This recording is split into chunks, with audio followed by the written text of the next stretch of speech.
नमस्कार। आज हम बीएड के लिए पेडागोजी ऑफ जनरल साइंस के अंतर्गत ह्यूरिस्टिक विधि अर्थात ह्यूरिस्टिक मेथड के बारे में समझेंगे। तो आइए हम सबसे पहले बात करते हैं कि आखिर ह्यूरिस्टिक विधि होती क्या है। ह्यूरिस्टिक जो शब्द है वो ग्रीक शब्द ह्यूरिस्को से लिया गया है, जिसका अर्थ है पता लगाना। ह्यूरिस्टिक विधि को खोज विधि या पूछताछ विधि के रूप में भी जाना जाता है। यानी यहाँ पर किसी चीज की हम खोज करते हैं। यह एक ऐसी विधि है जिसमें बच्चे अपने आप चीजों को खोजते हैं और ढूंढते हैं। उन्हें खोजकर्ता या आविष्कारक की स्थिति में रखा जाता है और इस प्रकार इस अनुमानी विधि या ह्यूरिस्टिक विधि में शिक्षक से स्वतंत्र विज्ञान सीखते हैं बच्चे, और ये विज्ञान सीखने की एक शुद्ध खोज विधि कहलाती है। ह्यूरिस्टिक विधि के प्रतिपादक H.E. आर्मस्ट्रांग हैं।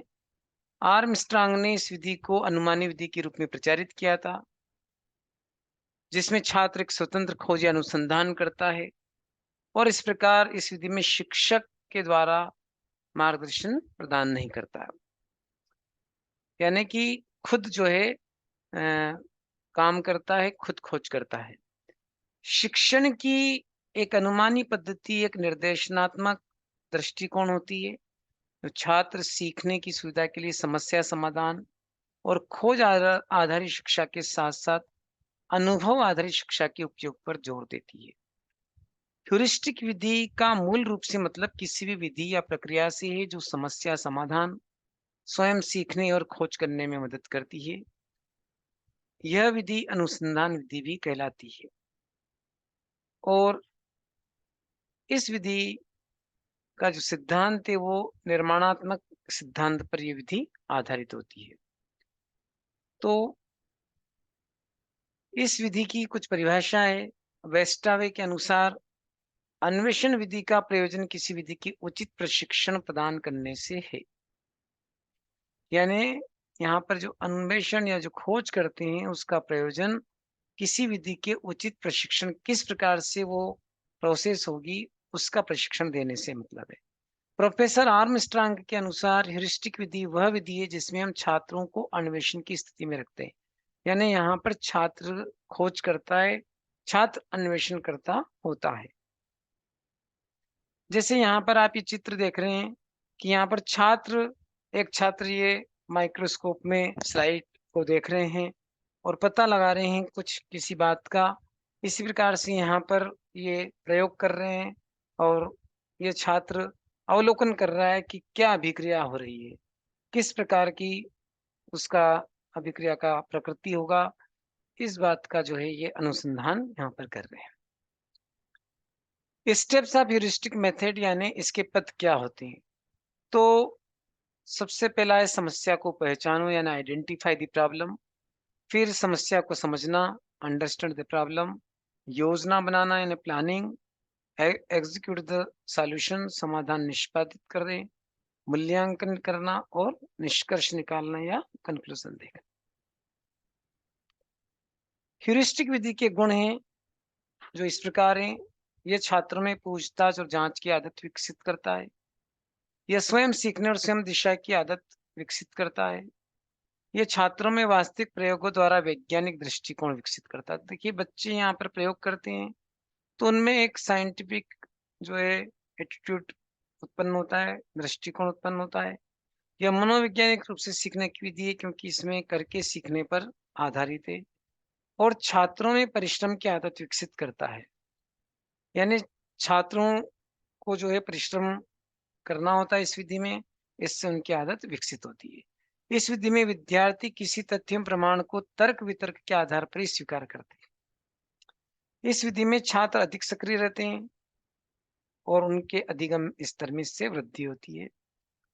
इस विधि में विद्यार्थियों को शिक्षक द्वारा गृह कार्य देने की आवश्यकता नहीं होती है, क्योंकि वो खुद ही बच्चे जो है निष्कर्ष निकालते हैं।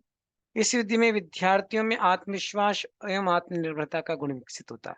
यानी खुद करते हैं बच्चे तो उनमें अपने आप में सेल्फ कॉन्फिडेंस या आत्मविश्वास उत्पन्न होता है और वो आत्मनिर्भर भी बनते हैं, यानी शिक्षक पर निर्भरता उनकी कम होती है। ये शिक्षक द्वारा व्यक्तिगत ध्यान देने और छात्रों के साथ निकट संपर्क के लिए गुंजाइश प्रदान करता है।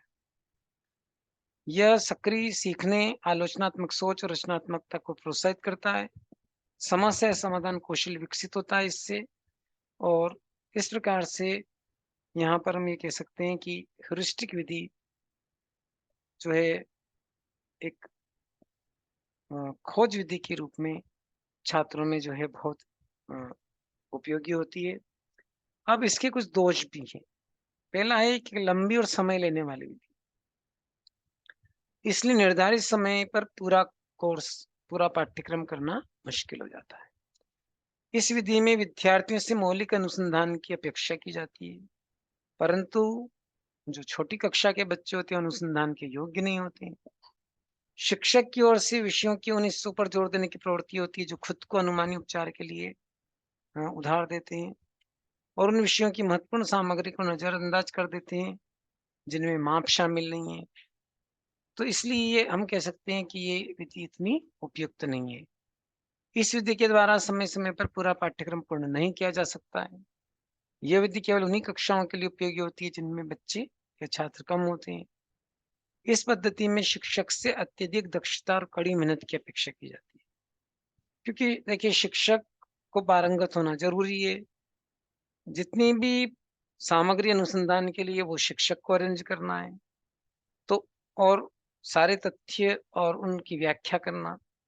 तो इस प्रकार हम कह सकते हैं कि एक शिक्षक से जो है कड़ी मेहनत की अपेक्षा की जाती है, और वो संभव नहीं हो पाता है। एक औसत छात्र बिना शिक्षक के मार्गदर्शन की समस्या का हल नहीं ढूंढ सकता है, जबकि अपेक्षा ये छात्र स्वयं करे और स्वयं समस्या का हल खोजे।